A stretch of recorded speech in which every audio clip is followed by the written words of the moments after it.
हो गया मैडम, 1000 रुपए हुए आपके। 1000 रुपए?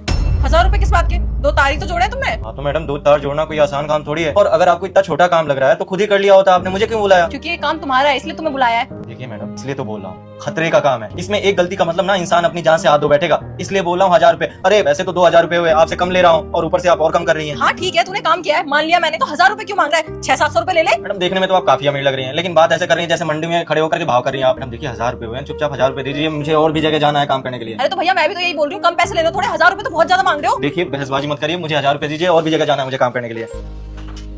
क्या हो गया सताक्षी, बाहर तक आवाजें आ रही है? वो देखो ना, 2 तार जोड़े हैं इसने और बोल रहा है 1000 रुपए हो गए। बताओ किस बात के 1000 रुपए दे दूं मैं इसको? हाँ मैडम को समझाइए ना, खामखा मेरा टाइम खोटा कर रही है। मेन कट ऑफ से कनेक्शन कटा हुआ था, उसको जोड़ा है मैंने, उसकी वजह से पूरे घर में लाइट नहीं था, और उसके 1000 रुपए मांग रहा हूँ तो मैडम को लग रहा है कि मैं ज्यादा मांग रहा हूँ। कोई बात नहीं भाई, 1000 रुपए हुआ ना आपके? जी ये लीजिए। भैया साहब सीखिए साहब से कुछ आप।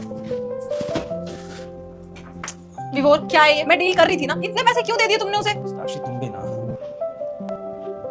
क्या मैं भी ना? तुम्हें उसे पैसे नहीं देने चाहिए थे। 2 मिनट काम किया, उसे 2 तार जोड़े और पूरे 1000 रुपए मांगा था। क्यों दिए तुमने पैसे? थोड़े पैसे बच जाएंगे तो तुम्हें बुरा लग रहा है क्या? अरे सताक्षी उसने ऐसा क्या गलत मांग लिया? अपने हक के पैसे तो मांगे थे। अरे तो मैंने कब बोला कि जायज नहीं थे पैसे? मैं तो खुद ही उसे पैसे देने के लिए तैयार थी, लेकिन मैं कही थी इतने से काम के 1000 रुपए कौन मानता है? 500 ले ले, 600 ले ले, चल ठीक है। चलो ऐसी बात है सताक्षी, तो मैं तुम्हें एक कहानी बता। एक ना प्लेन खराब हो गया था, और वो प्लेन किसी भी इंजीनियर से ठीक ही नहीं हो रहा था। बहुत सारे इंजीनियर आ गए बड़े से बड़े, लेकिन कोई भी उस प्लेन को ठीक नहीं कर पा रहा था, उसका इंजन स्टार्ट ही नहीं हो पा रहा था। तो फिर ना उस प्लेन में एक बूढ़े से अंकल थे 70-80 साल के, तो उन्होंने कहा कि वो इस प्लेन को ठीक कर सकते हैं, लेकिन इस चीज के वो 10 लाख रुपए लेंगे। तो सबने कहा कि जब कोई इंजीनियर ठीक नहीं कर पा रहा और प्लेन को ठीक कराना भी जरूरी है, तो सबने कहा कि ठीक है भाई, आप 10 लाख रुपए ले लेना, करो प्लेन ठीक। तो उन बूढ़े अंकल ने सिर्फ एक हथौड़ा मारा और उस प्लेन को ठीक कर दिया। फिर जब उन्होंने हथौड़ा मारने के बाद प्लेन ठीक कर दिया और 10 लाख रुपए की डिमांड करी, तो सबने उनसे पूछा कि अंकल जी एक हथौड़ा मारने के 10 लाख ले रहे हो? तो उन्होंने पता है क्या बोला कि बेटा मैं 10 लाख रुपए हथौड़ा मारने के नहीं ले रहा हूँ, मैं 10 लाख रुपए अपने एक्सपीरियंस के ले रहा हूँ। जो मैंने 50-60 साल इंजीनियरिंग करी, उसके लिए पढ़ाई करी, इस काम को सीखा कि एक ही हथौड़ा मारने पे मैंने प्लेन ठीक कर दिया, मैं उस एक्सपीरियंस के, उस टाइम के 10 लाख रुपए दे। तो ऐसे वो जो इलेक्ट्रिशियन है ना, वो 1000 रुपए आज 2 तारों को जोड़ने के नहीं लेकर गया, वो अपने टाइम के 1000 रुपए लेकर गया, अपने एक्सपीरियंस के 1000 रुपए लेकर गया। सोचो ना, उसने 4-5 साल इस काम को सीखने में दिए होंगे, उसके बाद उसने कई जगह काम को सीखने की कोशिश करी होगी, ट्रायल बेसिस पे, फ्री में भी करा होगा। उसके बाद जाके कहीं आज वो इतना एक्सपीरियंस हुआ है कि उसने 2 तारों को जोड़कर हमारे घर में इलेक्ट्रिसिटी ला दी। तो फिर अगर वो 1000 रुपए मांग रहा है तो उसमें कोई बुरी बात नहीं। अच्छा तुम अपने ही पति को देख लो, मैं मरीजों को सिर्फ पर्चे पे दवाइयां लिखता हूँ, इस चीज के मैं 500 से 1000 रुपए ले लेता हूँ। तो फिर ऐसा तो मरीज भी बोल सकता है कि डॉक्टर साहब सिर्फ पेन चलाने के आप 500 रुपए ले रहे हो, लेकिन मैं किस चीज के पैसे ले रहा हूँ सताक्षी? जो मैंने 5 साल MBBS में दिए अपने, जो मैंने प्रैक्टिस करा, मैं उस चीज के पैसे ले रहा हूं। क्योंकि मुझे पता है कि मरीज को क्या दवाई देनी है और मैं एक्जैक्ट उसको वही दवाई दूंगा जिससे कि वो ठीक हो जाएगा, जो कि उसको हर कोई रिकमेंड नहीं कर सकता। तो ये मेरे काम की वैल्यू है। और सबसे बड़ी बात बताऊं सताक्षी, वो जो इलेक्ट्रिशियन का काम कर रहा है ना, उसके काम में जान का खतरा भी है। चलो एक बार को मेरे काम का अल्टरनेट निकल सकता है, तुम्हारे काम का अल्टरनेट निकल सकता है, लेकिन बिजली वाले का काम बिजली वाला ही कर सकता है। विभोर मैं समझ गई जो तुम मुझे समझाना चाहते हो। शायद मुझे उनसे इस तरीके से बात नहीं करनी चाहिए थी, और जो भी उनके पैसे थे उन्हें दे देने चाहिए। वो अपने काम के पैसे मांग रहे हैं, और इस काम में तो कितना खतरा है, तुम सही बोल रहे हो। थोड़ा सा भी इधर उधर हुआ ना तो कुछ भी हो सकता है।